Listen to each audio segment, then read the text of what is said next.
you solemnly swear that you will support and defend the Constitution of the United States against all enemies, foreign and domestic, that you will bear true faith and allegiance to the same, that you take this obligation freely, without any mental reservation or purpose of evasion, and that you will well and faithfully discharge the duties of the office on which you are about to enter, so help you.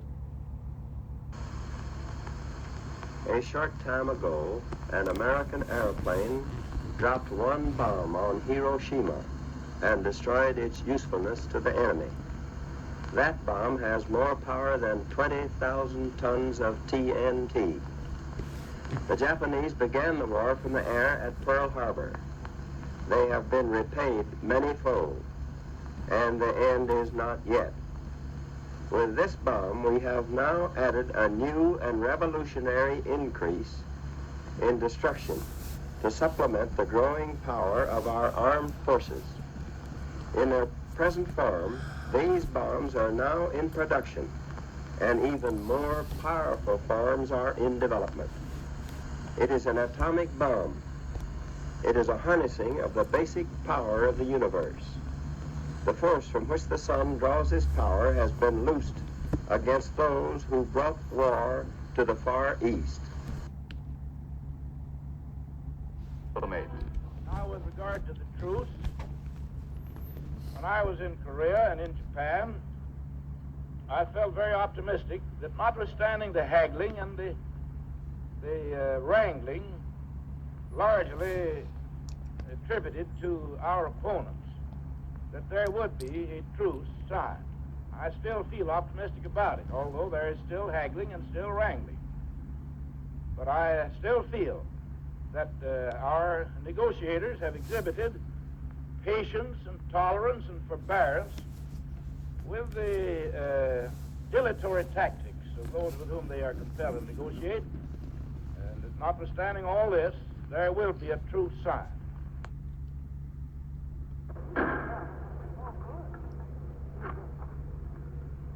Members of the Congress, the state of the vote for President of the United States, as delivered to the President of the Senate, is as follows.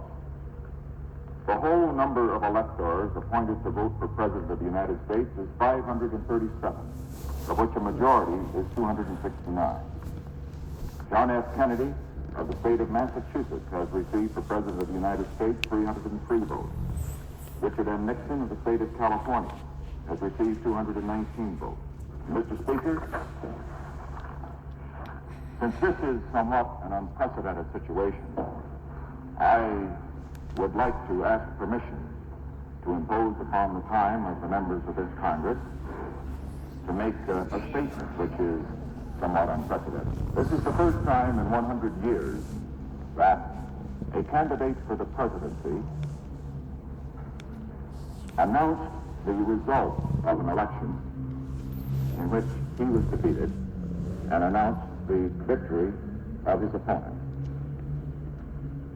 I do not think that we could have a more striking and eloquent example of the stability of our constitutional system and of the proud tradition of the American people of developing and respecting and honoring institutions of self-government. To John F. Kennedy and Lyndon Johnson, who have been elected President and Vice President of the United States, to extend them those best wishes and to extend you those best wishes as all of you work in a cause that is bigger than any man's ambition, greater than any party. It is the cause of freedom, of justice, and peace for all mankind. And it is in that spirit that I now declare that John F. Kennedy has been elected President of the United States and Lyndon Johnson Vice President of the United States. With America's future under challenge right here at home, with our hopes and the world's hopes for peace and the balance every day, I do not believe that I should devote an hour or a day of my time to any personal partisan causes or to any duties other than the awesome duties of this office, the presidency of your country. Accordingly, I shall not seek and I will not accept the nomination of my party for another term as your president. But let men everywhere know, however, that a strong and a confident and a vigilant America stands ready tonight to seek an honorable peace and stands ready tonight to defend an honored cause, whatever the price, whatever the burden, whatever the sacrifice that duty may require. Thank you for listening. Good night, and God bless all of you. Well, thank you very much. It's nice to know. I'm sure you know that I have already called Mr. Nixon, expressed to him our congratulations. And I've sent the following telegram just a few moments ago to Mr. Nixon. It reads as follows: according to unofficial returns, you are the winner in this election. My congratulations. Please know that you will have my support in unifying and leading the nation. This has been a difficult year for the American people. I'm confident that if constructive leaders of both our parties join together now, we shall be able to go on with the business of building the better America we all seek in a spirit of peace and harmony. Signed, Hubert H. Humphrey. Now let me say just another word. Senator Muskie and I wish to thank the people who supported our nomination and election. I've been in touch with the senator already this morning, talked with both the senator and his family. I wish especially to thank my family, some of whom are here with me, and my campaign staff, and particularly to thank Mrs. Humphrey, who was the secret weapon in this campaign. While I'm fully aware that the plea of nolo contendere was the equivalent of a plea of guilty for the purpose of that negotiated proceeding involved, it does not represent a confession of any guilt whatever for any other purpose. I made the plea because it was the only way to quickly resolve the situation. In this technological age, image becomes dominant. Appearance supersedes reality. An appearance of wrongdoing, whether true or false, in fact, is damaging to any man. But more important, it is fatal to a man who must be ready at any moment to step into the presidency. The American people deserve to have a vice president who commands their unimpaired confidence and implicit trust. For more than 2 months now, you have not had such a vice president. Had I remained in office and fought to vindicate myself through the courts and the Congress, it would have meant subjecting the country to a further agonizing period of months without an unclouded successor for the president. This I could not do, despite my tormented verbal assertion in Los Angeles. To put his country through the ordeal of division and uncertainty that entailed would be a selfish and unpatriotic action for any man in the best of times. But at this especially critical time, with a dangerous war raging in the Mideast, and with the nation still torn by the wrenching experiences of the past year, it would have been intolerable. So I chose instead not to contest formally the accusations against me.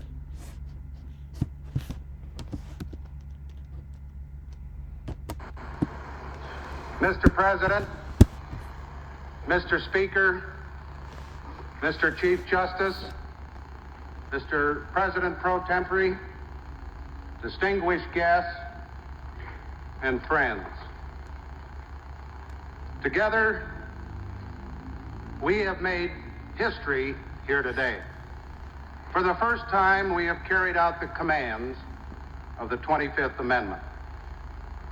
In exactly 8 weeks, we have demonstrated to the world that our great republic stands solid, stands strong upon the bedrock of the Constitution.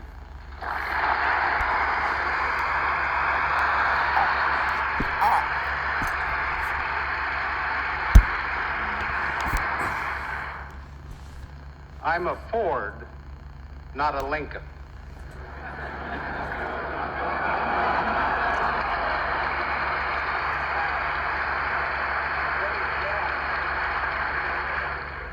My addresses will never be as eloquent as Mr. Lincoln's, but I will do my very best to equal his brevity and his plain speaking. I'm deeply grateful to you, Mr. President, for the trust and the confidence your nomination implied.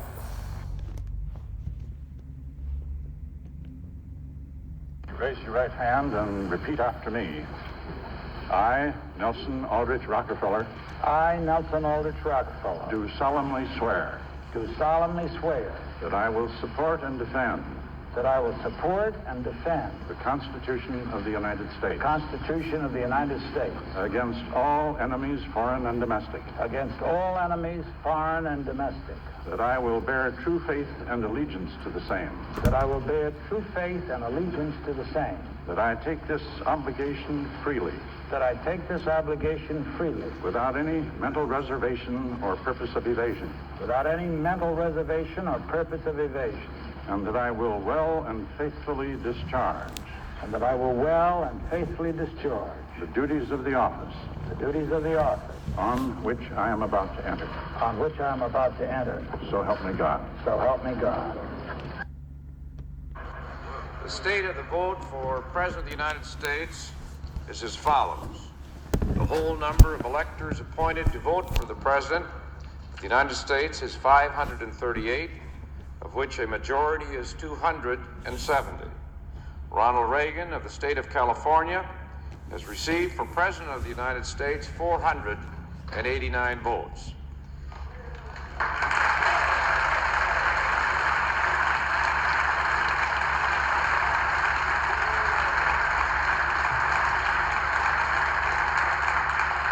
Jimmy Carter of the state of Georgia has received 49 votes.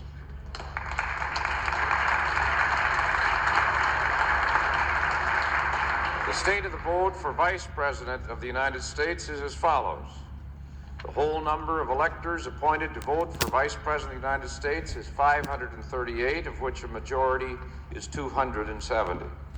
George Bush of the state of Texas has received for Vice President of the United States 489 votes.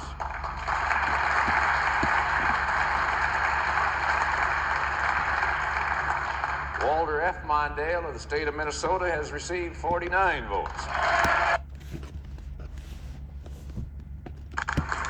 Thank you, Mr. President. And all I will say, just in the shadow of the office that you have ennobled, we are very, very grateful to you. I don't believe there's a case in modern presidential politics where a president has worked so hard to help someone else achieve this office. And I will always be grateful. I can hardly believe it, but it's sinking in now, the enormity of what has taken place. Peaceful election, eventually a peaceful transfer of power.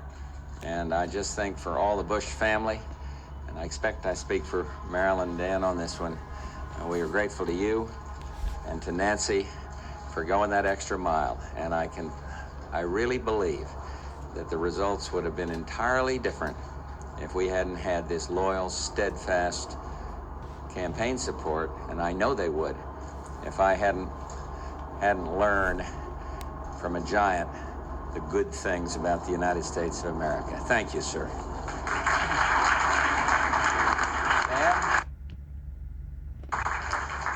Well, Mr. President, as one who came to the Senate in 1980, thank you for all that you have done for America. And now, Mr. President-elect, yesterday the American people overwhelmingly placed their trust and their confidence in your leadership. And I'm delighted to be a part of that team, ready to go to work and to continue to change America and make it even greater. Thank you both very, very much. Good evening. Just moments ago, I spoke with George W. Bush and congratulated him on becoming the 43rd President of the United States. And I promised him that I wouldn't call him back this time. I offered to meet with him as soon as possible so that we can start to heal the divisions of the campaign and the contest through which we've just passed.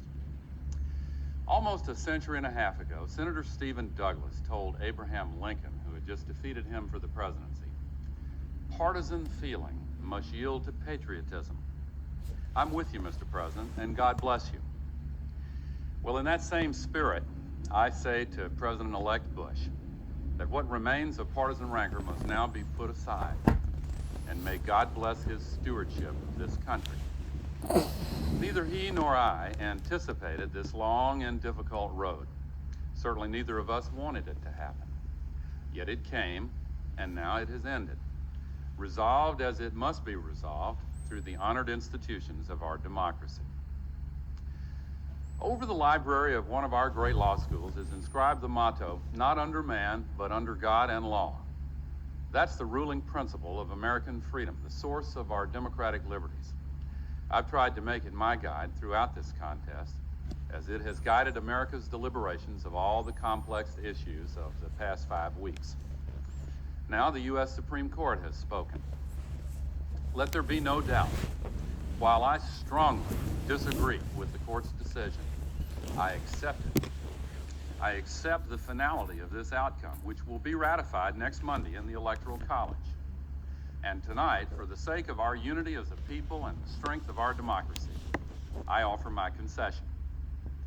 I also accept my responsibility, which I will discharge unconditionally, to honor the new president-elect and do everything possible to help him bring Americans together in fulfillment of the great vision that our Declaration of Independence defines and that our Constitution affirms and defends.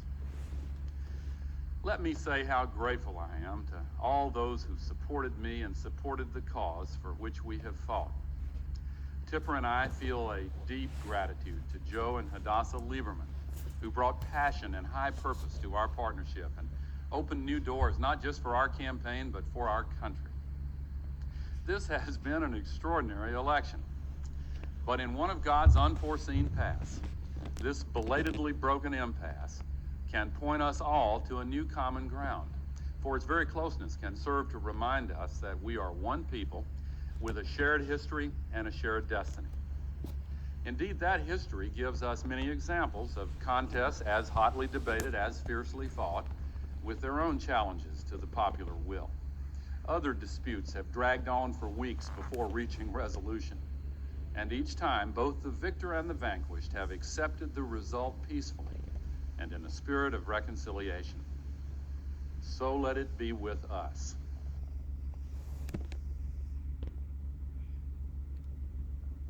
Congress, the certificates having been read, the tellers will ascertain and deliver the result to the President of the Senate. The whole number of electors appointed to vote for President of the United States is 538. Within that whole number, a majority is 270.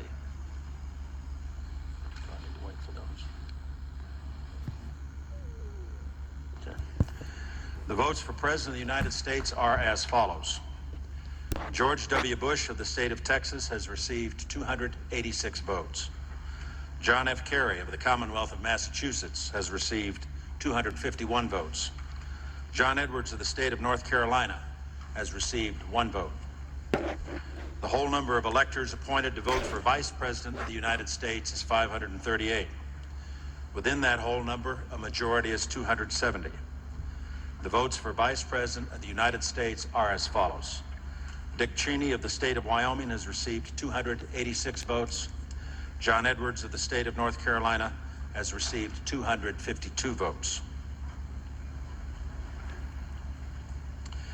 This announcement shall be a sufficient declaration of the persons elected President and Vice President of the United States for the term beginning January 20th, 2005, and shall be entered together with a list of the votes on the respective journals of the Senate and the House of Representatives. The purpose of the joint session having been concluded pursuant to Senate Concurrent Resolution Number 1, 109th Congress, the chair declares the joint session dissolved.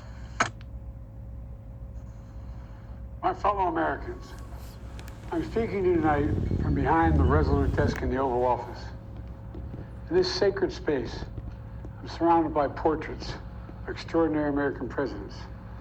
Thomas Jefferson wrote the immortal words that guide this nation. George Washington, who showed us presidents are not kings. Abraham Lincoln, who implored us to reject malice. Franklin Roosevelt, who inspired us to reject fear. I revere this office, but I love my country more. It's been the honor of my life to serve as your president. But in the defense of democracy, which is at stake, I think it's more important than any title. I draw strength and I find joy in working for the American people. But this sacred task of perfecting our union, it's not about me. It's about you, your families, your futures. It's about we, the people. We can never forget that. And I never have. I've made it clear that I believe America is at an inflection point. One of those rare moments in history when the decisions we make now determine our fate of our nation and the world for decades to come. America's going to have to choose between moving forward or backward, between hope and hate, between unity and division. We have to decide, do we still believe in honesty, decency, respect, freedom, justice, and democracy? In this moment, we can see those we disagree with not as enemies, but as fellow Americans. Can we do that? Does character in public life still matter? I believe I know the answer to these questions because I know you, the American people. And I know this, we are a great nation because we are good people. When you elected me to this office, I promise to always level with you. The whole number of electors appointed to vote for President of the United States is 538. Within that whole number, a majority is 270. The votes for President of the United States are as follows. Joseph R. Biden, Jr. of the state of Delaware has received 306 votes. Donald J. Trump of the state of Florida has received 232 votes. The whole number of electors appointed to vote for Vice President of the United States is 538. Within that whole number, a majority is 270. The votes for Vice President of the United States are as follows. Kamala Harris of the state of California has received 306 votes. Michael R. Pence of the state of Indiana has received 232 votes. The announcement of the state of the vote by the President of the Senate shall be deemed a sufficient declaration of the persons elected President and Vice President of the United States, each for the term beginning on the 20th day of January, 2021, and shall be entered together with the list of the votes on the journals of the Senate and the House of Representatives. The purpose of the joint session having concluded, pursuant to Senate Concurrent Resolution 1, 117th Congress, the chair declares the joint session dissolved. Good afternoon, everyone. Good afternoon. Good afternoon. Good afternoon. Thank you all. Thank you, thank you. Thank you. Thank you. So let me say, and I love you back. And I love you back. So let me say, my heart is full today. My heart is full today, full of gratitude for the trust you have placed in me, full of love for our country, and full of resolve. The outcome of this election is not what we wanted, not what we fought for, not what we voted for, but hear me when I say, the light of America's promise will always burn bright. As long as we never give up, and as long as we keep fighting.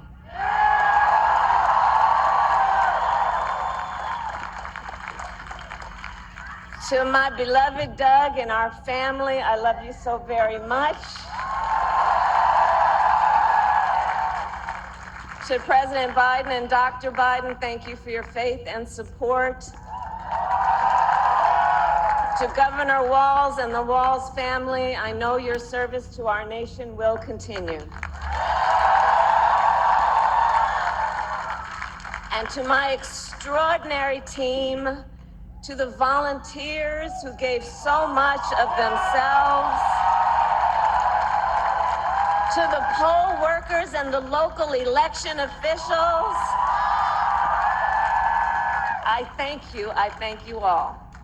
Look, I am so proud of the race we ran, and the way we ran it, over the 107 days of this campaign.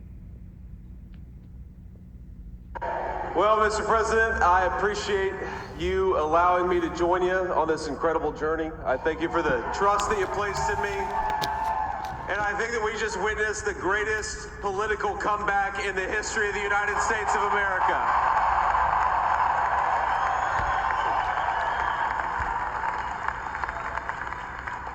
And under President Trump's leadership, we're never going to stop fighting for you, for your dreams, for the future of your children. And after the greatest political comeback in American history, we're going to lead the greatest economic comeback in American history under Donald Trump's leadership.